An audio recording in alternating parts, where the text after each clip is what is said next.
Universidad de Matehuala. 20 años, educando para la libertad. Pero yo quisiera empezar por decir en términos generales lo que la administración pública en términos de los 3 niveles de gobierno está representando en la última década.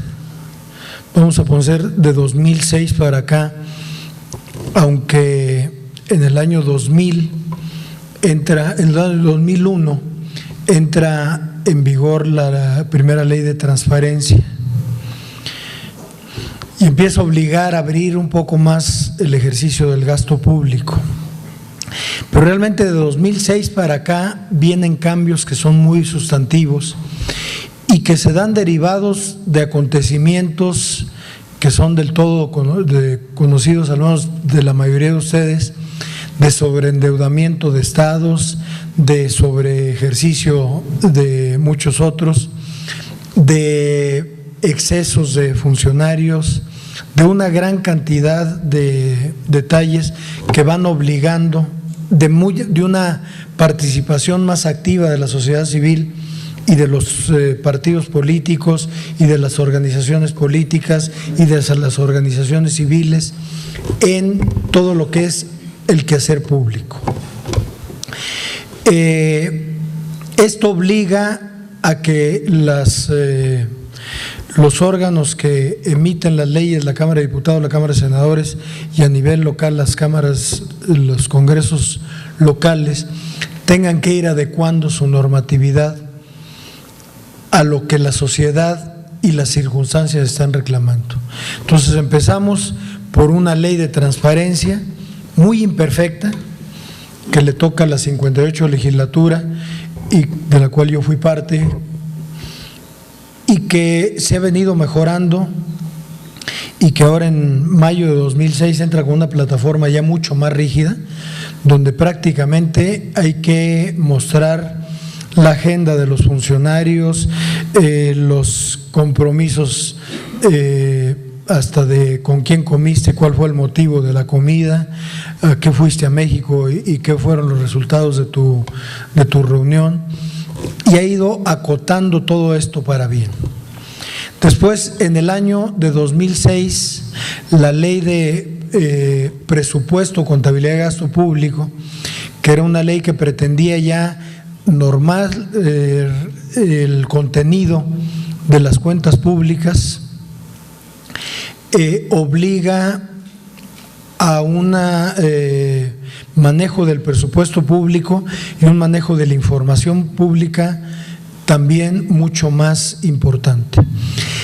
Me regreso también al año de 1999 con la transformación de la Contaduría Mayor de Hacienda en Auditoría Superior de la Federación, con mayores facultades para fiscalizar los recursos públicos, pero con limitaciones en materia de sanciones.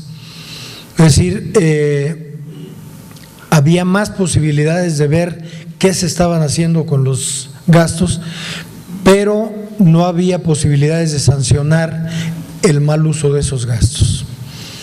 En el año de 2006 entra esta ley de presupuesto y responsabilidad hacendaria que sustituye a la ley de presupuesto, contabilidad y gasto público y que perfecciona y hace más eficiente el ejercicio del gasto y la información en materia de gasto público.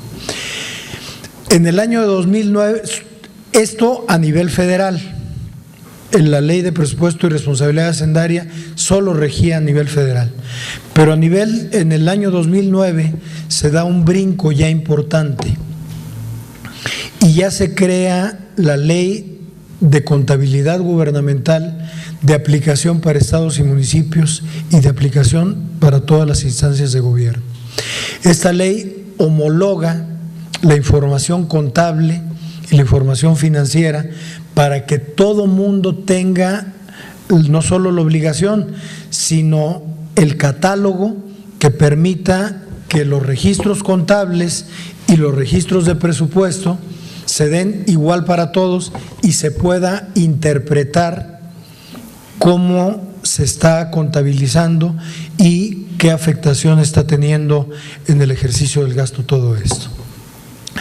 La ley de contabilidad gubernamental tiene también una obligación interesante, que en un solo registro se lleve el presupuesto y se lleve la contabilidad. Porque ustedes iban, y todavía, a pesar de que la ley tiene ya 6 años vigente para los estados y 4 años vigente para los municipios, todavía encontramos una gran cantidad de municipios y de estados que no la cumplen al 100%.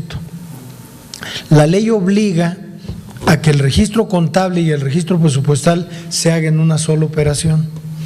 ¿Qué es lo que pasaba y lo que pasa todavía en algunos casos con mucha frecuencia? Que por un lado hay un área de control presupuestario y por otro lado hay un área de registro contable. Y el mismo gasto se registra en diferentes condiciones y en diferentes momentos. Y entonces al momento que vienen los cierres, tenemos el cierre contable que refleja una información y el cierre presupuestario que refleja otra información que no coincide y que no tiene nada que ver y que pareciera que estuviéramos hablando de dos entes totalmente distintos. Entonces es cuando la ley de contabilidad gubernamental obliga a ese registro único para que con una sola operación se afecte contable y presupuestalmente en cada uno de los momentos contables y en cada uno de los momentos presupuestales, pero siempre el resultado final sea el mismo. Esto es un gran avance en materia de información financiera y de materia presupuestaria. Después de esto, obliga a algo que ustedes pudieran decir, no es posible que esto no se tenga. Los estados y los municipios, y en una buena parte de la federación todavía, no saben cuánto valen, no tienen idea de cuál es su patrimonio, no saben cuánto vale ni el palacio municipal, ni cuántos muebles tienen adentro, y como antes no había ni ley de recepción-entrega, pues el que salía agarraba su itacate, ¿no? Y se llevaba todo, y el que entraba y partía de cero. Ahora eso ya no ocurre, pero hay todavía muchos estados y muchos municipios que no saben cuánto valen, que no saben cuántos terrenos tienen, cuánto valen esos terrenos, que no saben cuánto mobiliario tienen, que no saben cuánto equipo de transporte tienen, y eso pues en el país de los ciegos, ¿no? O sea, se desaparecen las cosas por arte de magia, y ese patrimonio que no es de los municipios, sino de todos ustedes, de toda la gente que paga impuestos y que con los impuestos se pagan esas obligaciones, pues no es cuantificable porque no había una ley que lo obligara. Ahora existe ya una ley que lo obliga. Después de la ley de contabilidad gubernamental vienen transformaciones importantes en el año 2014 y en el año 2015. Primero, la creación del Sistema Nacional Anticorrupción. Teníamos ya una Auditoría Superior de la Federación que como parte exterior auditaba los recursos federales que se ejercían en la Federación, en los estados, en los municipios o particulares que ejercieran un gasto público. Y teníamos un órgano fiscalizador interno en todas las entidades. La Contraloría General de la Federación en aquel tiempo era Secretaría de la Función Pública, las Contralorías estatales, las Contralorías municipales desarticuladas, o sea, revisiones desarticuladas. Se crea el Sistema Nacional de Anticorrupción, y ese Sistema Nacional Anticorrupción hace que se coordinen todos los órganos fiscalizadores, que distribuyan e intercambien su información y sea más eficiente la fiscalización del gasto público. También se modifica considerablemente la ley de transparencia para hacer, como les decía, mucho más exigente la transparencia en el ejercicio del gasto público en cualquier nivel de gobierno. Esto quiere decir que si San Vicente Tancuayalab es un municipio chiquito, no, bueno, yo estoy chiquito, bueno, pues también tienes obligación de tener tu página de transparencia. También tienes obligación de subir tus actas de cabildo, también tienes obligación de subir la agenda del presidente municipal, también tienes obligación de subir la contabilidad gubernamental, también tienes obligación de subir cómo ejerciste los distintos ramos que gastas. Desde la federación hasta el más humilde de los ayuntamientos tienen obligaciones en materia de transparencia. En materia de contabilidad gubernamental, ustedes pensarán lo mismo que yo siempre he criticado. Resulta que de repente la federación saca normas y dice, a ver, los municipios harán esto. Y para la federación, municipios Monterrey y municipios Villa de Guadalupe. Nada más que el área administrativa de Monterrey es más grande que todo el municipio de Villa de Guadalupe, ¿no? Entonces, no los están midiendo igual, su capacidad administrativa está mucho más limitada.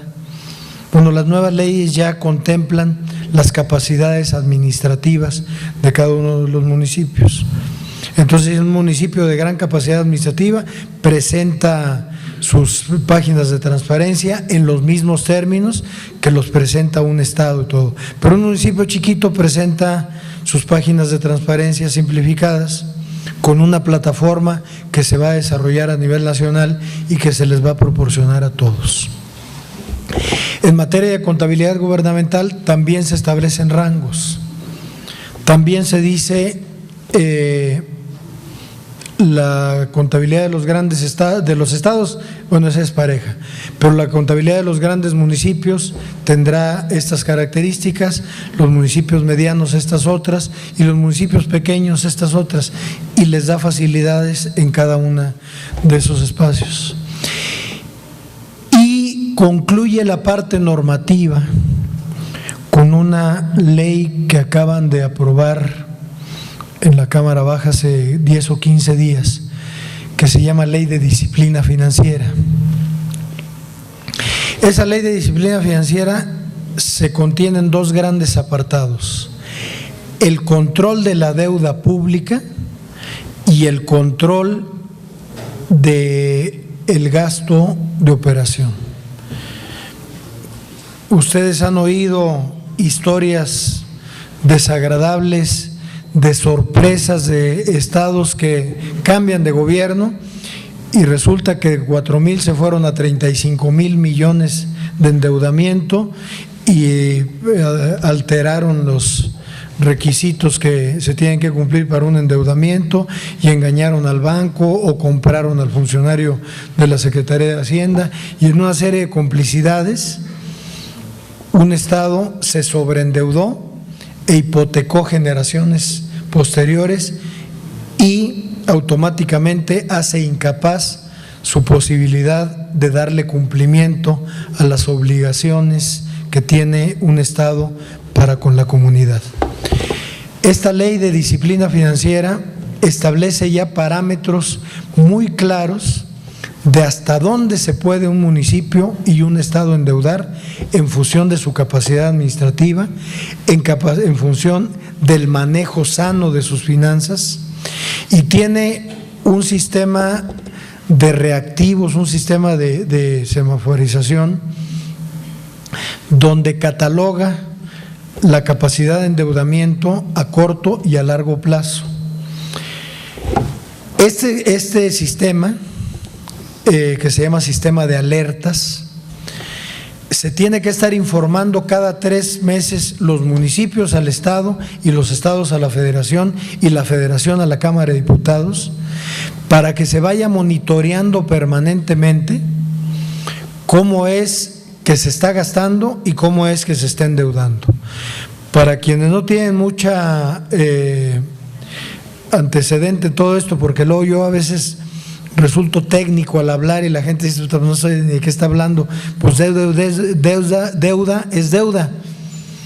No, bueno, para efectos de administración pública, los expertos aquí en administración pública, la deuda pública es toda la deuda bancaria que está registrada, que tiene una fuente de pago, que está identificada en la Secretaría de Hacienda, y que es una deuda que prácticamente no tiene riesgo porque tiene una garantía que normalmente son las participaciones federales. Y la deuda corriente o los pasivos o el déficit es el día a día, es lo que se le debe a los proveedores, lo que se debe de impuestos, lo que se les debe a los contratistas. Esa es una deuda de día a día. Al final de cuentas, para efectos prácticos, pues las dos son deudas. O sea, un Estado se endeuda con deuda pública o se endeuda con deuda corriente, pero al final de cuentas es una camisa de fuerza para atender programas sociales o programas económicos o gasto operativo, todo esto. Las dos son deudas. Una tiene una fuente de pago identificada y la otra, pues con los ingresos de libre disposición se va cubriendo. Esta nueva ley de disciplina financiera monitorea los dos casos. Monitorea el caso de la deuda corriente y monitorea el caso de la deuda pública. Si un Estado solicita deuda pública más allá de su capacidad de pago, automáticamente por ese sistema de semaforización, dice, ¿sabes qué? Tú estás en este nivel de alerta y no eres sujeto de crédito. Oye, ¿pero qué hago? Pues recorta gasto, corre gente, deja de gastar, ándate a pie en lugar de andar en el coche, deja de irte a comer a los restaurantes, haz lo que tengas que hacer, pero ya no eres sujeto de crédito. ¿Y qué es lo que están haciendo? Vamos a tratar a los municipios y tratar a los estados como tratarían a cualquier persona. Si yo soy gastalón y voy y quiero comprar una sala nueva a crédito, me dicen, no, maestro, tú si quieres págala de contado, pero tú no eres sujeto de crédito porque pues aquí mira cómo traes la tarjeta y tus hijos no pagaste la colegiatura y ya lo sacaron de la escuela. Pues eso va a pasar ahora con los municipios a partir de 2018 y con los estados a partir de 2017. Otra innovación que también viene a partir de 2017 es que la Auditoría Superior de la Federación solo auditaba los recursos federales transferidos, lo que se conoce como ramo 33, ramo 12, ramo 18, pero no auditaba las participaciones. Las participaciones llegaban al Estado y el Estado participaba de las participaciones a los municipios, pero eso solo los auditaban los órganos de fiscalización estatales o las contralorías internas o las contralorías estatales.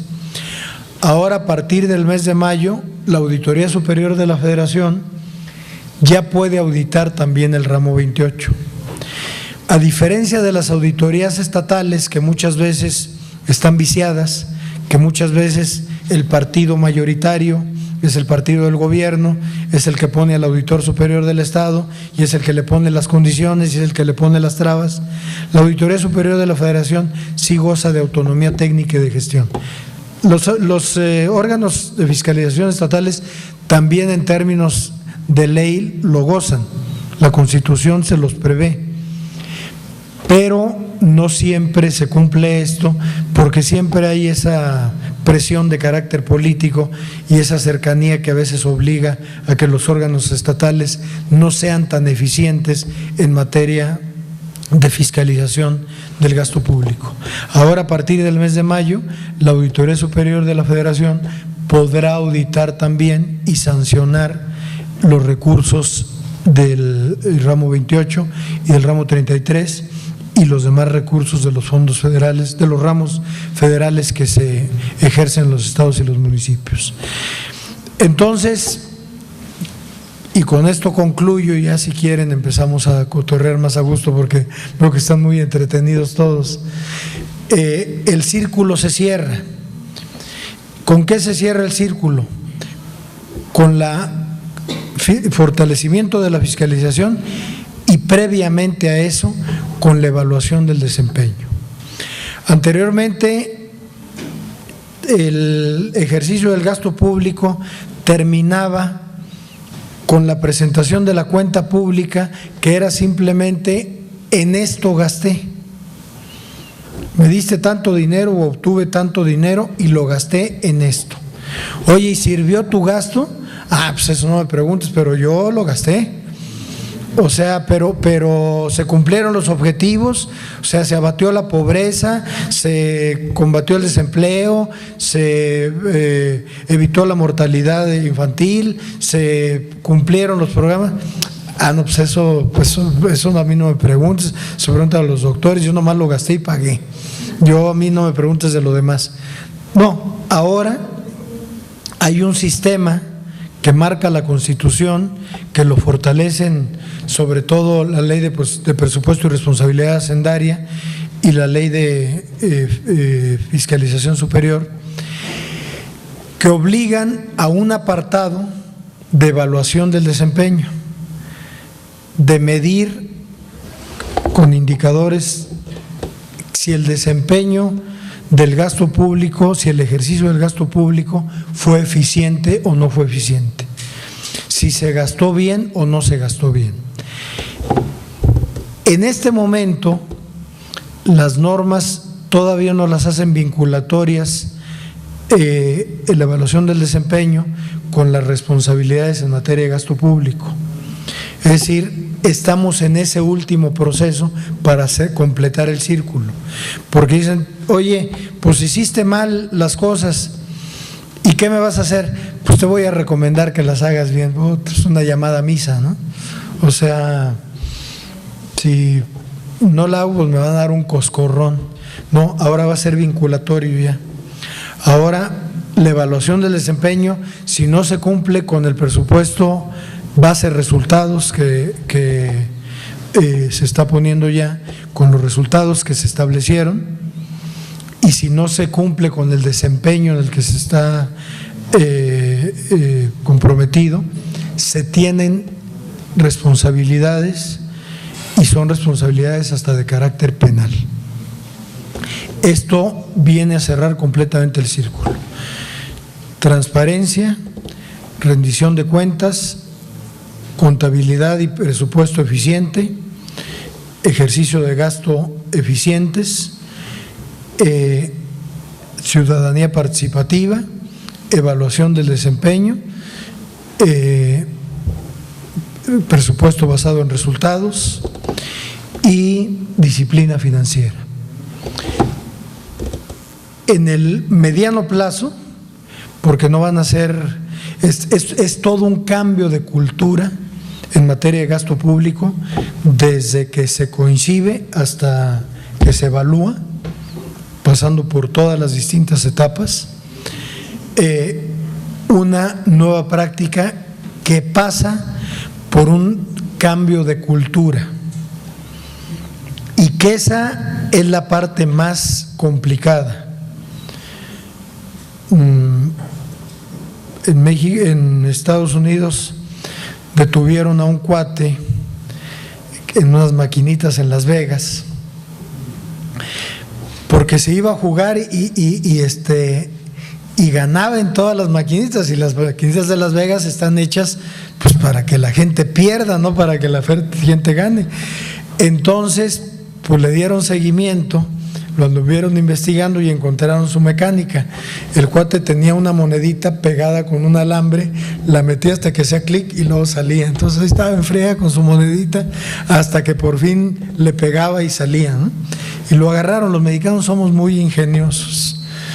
O sea, espero que ahorita que ya está acomodado todo, no encuentre el cuate que le ponga la monedita con el fierrito atrás y diga: no, pues por aquí le voy a encontrar y por aquí voy a poder sacar las cosas. Entonces, prácticamente con esto termino. No quiero aburrirlos.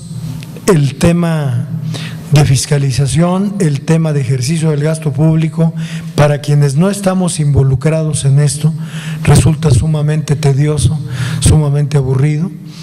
Hay muchos otros temas más. Ahorita me hicieron favor de invitarme aquí a a una sala de juicios orales que tienen los abogados y que es una innovación también en materia de administración de justicia y de procuración de justicia. El esquema de juicios orales, que va a dar mucho de qué hablar, espero que sea para bien, pero pues es parte de un cambio del que todos estamos siendo partícipes. Universidad de Matehuala. 20 años, educando para la libertad.